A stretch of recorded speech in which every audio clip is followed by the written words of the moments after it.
વડોદરામાં road drainage મુદ્દે કમિશનરની review બેઠક મળી. અધિકારીઓને તાત્કાલિક કામગીરીની સૂચના આપવામાં આવી.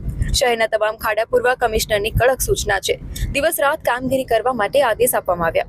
ડ્રેનેજ સમસ્યા દૂર કરવા માટે તાત્કાલિક કાર્યવાહી કરવામાં આવી. આરસીસી રોડ પહેલા ઇન્ફ્રાસ્ટ્રક્ચર પૂર્ણ કરવા સૂચના આપવામાં આવી છે. તો વડોદરામાં 70% આરસીસી રોડનું આયોજન છે. ડ્રેનેજ પાણીની કામગીરી બાદ જ રોડ બનાવવામાં આવશે. ચારેય ઝોનમાં નવા વેજીટેબલ માર્કેટ અને 50 નવી આંગણવાડી માટે બેઠકમાં ચર્ચા કરવામાં આવી. સફાઈ વ્યવસ્થા વધુ મજબૂત બનશે. નવા મશીનો અને સ્ટાફ ભરતી અંગે પણ આયોજન છે.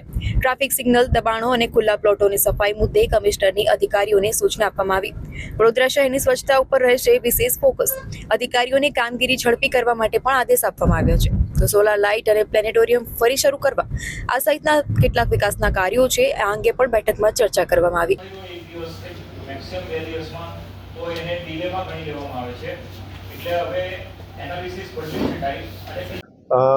આજે ખાસ કરીને જે સિટીની અંદર જે ખાડાઓ છે, પોટહોલ્સ ની જે કામગીરી અત્યારે જે રિપેરિંગનું કામગીરી થઈ રહ્યા છે, હવે ઝોન વાઇઝ પણ અમે એઆરસીસ કરી રહ્યા છે. એટલે માનવ દિવસનું જે કામ અત્યારે આટલા વર્ષોથી વડોદરામાં ચાલતું હતું, માનવ દિવસ આધારે જે રોડ રિપેરિંગનું કામ એ બધું હવે પૂર્ણતામાં આવી ગયું છે.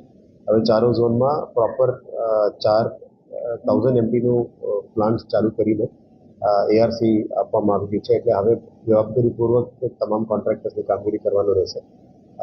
કાલે એની ફિલ્ડ વિઝિટમાં પણ અમે જવાના છે. કેવી રીતે કામ ચાલુ થયું છે, કેવી રીતે એ લોકોનું મોબિલાઇઝેશન છે, બધા ફિલ્ડ વિઝિટમાં પણ કરવાના છે.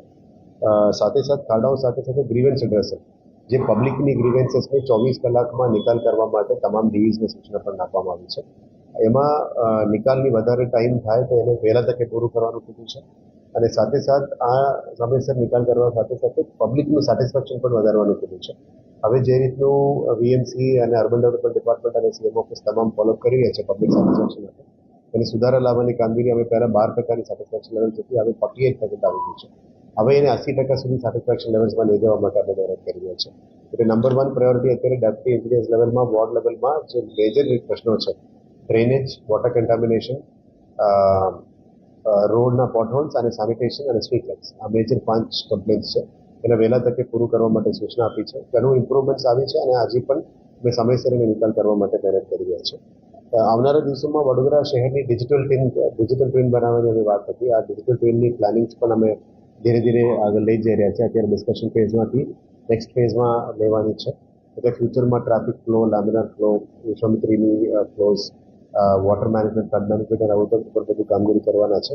પણ બેસિક પાયાના સુવિધાઓની મ્યુનિસિપલ સર્વિસીસને પહેલાં કરવાનું છે. શુદ્ધ પાણી, ડ્રેનેજ લાઇન્સ, સારા રોડ્સ, આ બધાને ઇન્ટિગ્રેટ કરીને નેક્સ્ટ ફ્યુચરિસ્ટિક ડેવલપમેન્ટ માટે આ કરવાનો છે. આવનારા દિવસોમાં વડોદરાની એક વિઝન ડોક્યુમેન્ટ પણ બનાવવાની હતી, જે 2047 વિઝન ડોક્યુમેન્ટ છે. એ પણ અલાઇન કરીને આવનારા દિવસોમાં આ વિઝન ડોક્યુમેન્ટને અલાઇન કરીને દર વખતનું બજેટિંગ, પ્લાનિંગ અને ફ્યુચરિસ્ટિક ડેવલપમેન્ટ થાય એ રીતે પ્લાનિંગ પણ કરવાનું નક્કી કર્યું છે. આવનારા દિવસોમાં 4 ઝોનમાં વેજીટેબલ માર્કેટ્સ બનાવવાની જે કામગીરી છે એ પણ ધીરેથી આગળ વધી રહ્યા છે. અને હવેથી દરેક વોર્ડમાં પણ વેજીટેબલ માર્કેટ બનાવવાની આજે નક્કી કર્યું છે. આવનારા દિવસોમાં વોર્ડ વાઇઝ વેજીટેબલ માર્કેટ્સ પણ અમે બનાવવાની કામગીરી લેવી છે. આંગણવાડીઝમાં 50 નવા આંગણવાડી બનાવવાની કામગીરી પ્રગતિ હેઠળ છે. આમાં 8 પ્રગતિ હેઠળ છે, 23નું નવું ટેન્ડર આવી ગયું છે અને બાકીનું 27 આયોજન હેઠળ છે. એટલે આ વર્ષે અમે 50 આંગણવાડી જે બનાવવાની જાહેરાત કરી હતી એ પણ પ્રગતિ હેઠળ લેવાની વાત છે. ટૂંકા સમયમાં વડોદરા મહાનગરમાં જે મશીનરીની અભાવ હતી, ડ્રેનેજની કામગીરીમાં, વોર્ડની કામગીરીમાં, સ્વીપિંગમાં અને રિસિલ્ટિંગમાં, બધાની જે મશીનરી છે એ આવનારા દિવસમાં વધારે મશીનરીઝ ખરીદીને સિટીની મોડર્નાઇઝ ઇક્વિપમેન્ટ્સ લાવવાની જે વાત હતી એના ઉપર પણ ભાર મૂકવામાં આવે છે. ગાર્ડન ડિપાર્ટમેન્ટમાં અને હેરિટેજ ડિપાર્ટમેન્ટમાં પણ જે સિવિલ કામો છે એ પણ વધારે અત્યારે ચોમાસા પછી વેગ આપવા માટે અમે નક્કી કરીને આગળ વધવાના છે. આવનારા દિવસોમાં નેશનલ ક્લીન એર પ્રોગ્રામ અંતર્ગત એર પોલ્યુશનને કોમ્બેટ કરવા માટે મોન્સૂન પછી જે પણ બુઝર્સ છે, ફોગિંગ મશીન્સ છે, રોડ ક્લીનિંગ મશીન્સ છે, આ બધું પણ લાવવાની કામ પ્રગતિ હેઠળ છે. સાથે સાથે ચારો ઝોનલ એન્જિનિયર્સને એ સૂચના આપી છે કે પ્રાયોરિટીમાં આવનારા 10 થી 15 દિવસ મેક્સિમમ તમે ખાડા પુરાવાનું કામગીરી કરો. દરેક સર્કલ્સમાં મોટા ભાગમાં ખાડાઓ આવી ગયા છે. દરેક સર્કલ્સમાં કામગીરી સુધારવા માટે પણ કીધું છે. કામગીરી પણ સ્કેલ વધારવા માટે પણ કીધું છે. દિવસ અને રાતમાં પણ કામગીરી કરવાની સૂચના આપી રહ્યા છે એક્સચેન્જર બિઝનેસને. ગઈકાલે થોડું પોલિટિકલ રજૂઆત આવેલી હતી કે અત્યારે જે મહાદેવ મંદિરોની જે તલાવ વિઝિટ છે એ તલાવનું શુદ્ધિકરણ કરવાની છે અને જ્યાં રોડમાં પણ રોડ્સની હાલત થોડી ખરાબ છે તે સુધારવા માટે પણ કીધું છે. એટલે આના ઉપર પણ કામગીરી કરવા માટે અત્યારે સૂચના આપવામાં આવી રહ્યા છે. પછી બ્રિજેસમાં પણ આપ જોઈ શકો છો માટી ભરાઈ ગયું છે અને બ્રિજેસની માટી ક્લિનિંગનું કામ પણ અમે ટૂંકા સમયમાં શરૂ કરી દેવાના છે. સાથે સાથે વ્હીકલ પુલમાં હવે પ્રગતિ હેઠળ આવી ગયું છે એટલે ચારો ઝોનમાં નવા વ્હીકલ પુલ્સ બનવાની જે તૈયારી છે એ પણ આગળ વધી જવાના છે. સોલર ટ્રીઝ અમારો ઓલમોસ્ટ 30 સોલર ટ્રીઝ લાગી ગયું છે એટલે ટૂંકા સમયમાં સોલર ટ્રીઝનું પણ અમે પદાધિકારીઓ સાથે મળીને તારીખ નક્કી કરીને ઉદઘાટન પણ કરવાના છે. જેનાથી ગ્રીન એનર્જીની જે પુશ સિટીમાં છે એના ઉપર અમે ભાર મૂકી રહ્યા છે. આવનારા દિવસોમાં કેનાલ રૂફટોપની જે વાત છે 8 મેગાવોટ એના ઉપર પણ અત્યારે ડિપેર ચોઈસમાં આવી ગયું છે.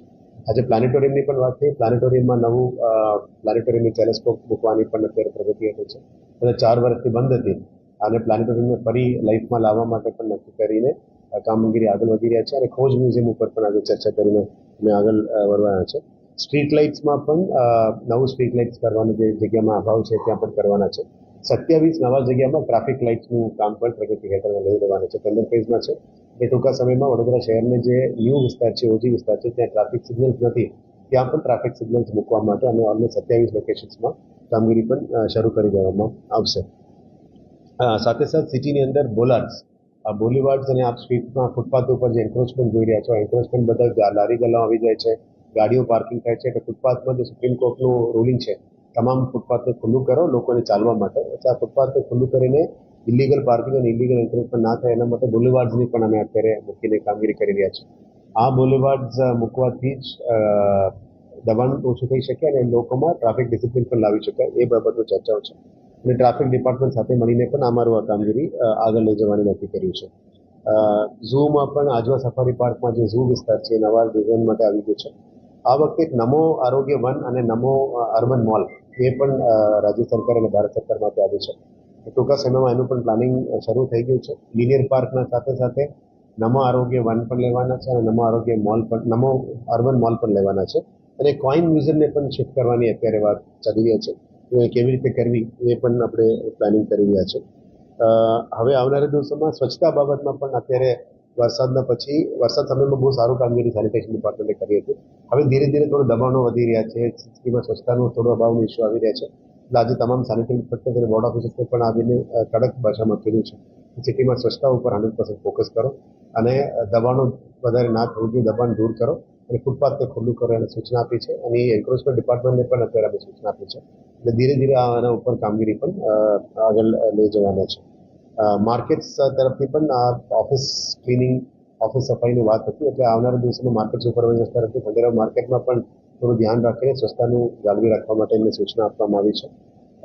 આવનારા દિવસોમાં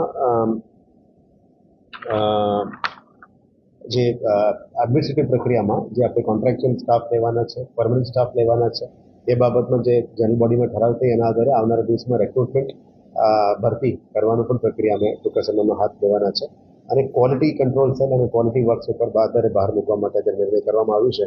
એટલે પ્લાનિંગ અને ક્વોલિટી કંટ્રોલ સેટની પણ ઓલમોસ્ટ સ્ટડી થઈ ગઈ છે એટલે આવનારા દિવસોમાં એની પણ જનરલ બોડીમાં લઈ જઈને એની પણ પાસ કરીને વડોદરા શહેરમાં જે પણ કામ થાય એમાં મેજર આપણા માટે કન્સર્ન છે ક્વોલિટી. આ ક્વોલિટીમાં અને ક્વોલિટી કંટ્રોલ વિજિલન્સ સફળ કરવા માટે વિજિલન્સ સેલનું પણ અમે વાત કરી હતી બજેટમાં. એ વિજિલન્સ સેલનું પણ ઊભું કરવા માટે અમે અત્યારે તૈયારીઓ ચાલી રહ્યા છે.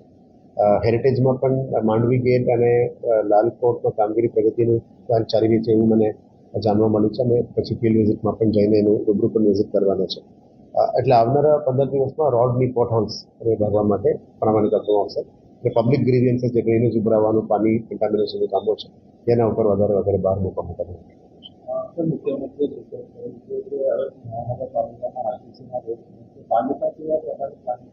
અમે ઓલમોસ્ટ 80-20 નું પ્લાનિંગ કરી રહ્યા છે. 70% આજુબાજુ આરસીસી રોડ્સ બનાવવાની પ્લાનિંગ ચાલી રહ્યા છે. પણ આરસીસી રોડ્સ બનાવવાથી જે 20 થી 25 વર્ષ તૂટે નહીં પણ આરસીસી રોડ એકવાર બનાવ્યા પછી એમ દોડી પણ ના શકે. એટલા માટે ડક્ટિવિટી અને પહેલા ઇન્ફ્રાસ્ટ્રક્ચર જે ડ્રેનેજ પાણીનું ઇન્ફ્રાસ્ટ્રક્ચર છે એ કરવું પડે જરૂરિયાત છે. એટલે મેક્સિમમ આરસીસી રોડ અમે ઓજી વિસ્તારમાં લેવાની પ્લાનિંગ કરી રહ્યા છે જ્યાં બિલકુલ ત્યાં કંઈ સુવિધા જ નથી.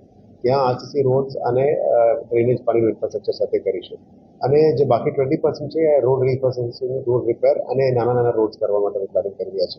હવે 4 ઝોન્સમાં એઆરસી કોન્ટ્રાક્ટ આપી દીધી છે આખા વર્ષ માટે રોડ રિપેર માટે. હવે રોડ રિપેર અને રિકન્સ્ટ્રક્શન એનાથી થશે. હવે નવું રોડ્સ અને 18 મીટરના નીચેનો રોડ્સ હવે ઝોન વાઇઝ પણ પ્લાનિંગ કરીશું અને 18 મીટરની ઉપરવાળો પ્રોજેક્ટ ડિપાર્ટમેન્ટમાં કરીશું અને ફરી એક એઆરસી કરવું પડે આરસીસી માટે. એ અમે પ્લાનિંગ ફેઝમાં લઈ લીધા છે. હવે કયા રોડ્સમાં આરસીસી રોડ કરી શકાય એવું સૂચનો પણ અમે નીચેથી મંગાવી રહ્યા છે. કારણ કે આ રેન્ડમ રોડમાં ના કરી શકાય આરસીસી રોડ, કારણ કે ડક્ટ યુટિલિટી સિસ્ટમ ત્યાં નથી. ત્યાં ફ્રેશ ડક્ટ યુટિલિટી સિસ્ટમ કરીને આરસીસી રોડ બનાવવો પડશે. મોટાભાગમાં ફ્રેશ ઓજી વિસ્તારમાં અમારી ફોકસ રહેશે અને જે જગ્યામાં વારંવાર રોડ તૂટે છે, એ રજૂઆતો વધારે આવે છે, ત્યાં અમે આરસીસી રોડ કરવા માટે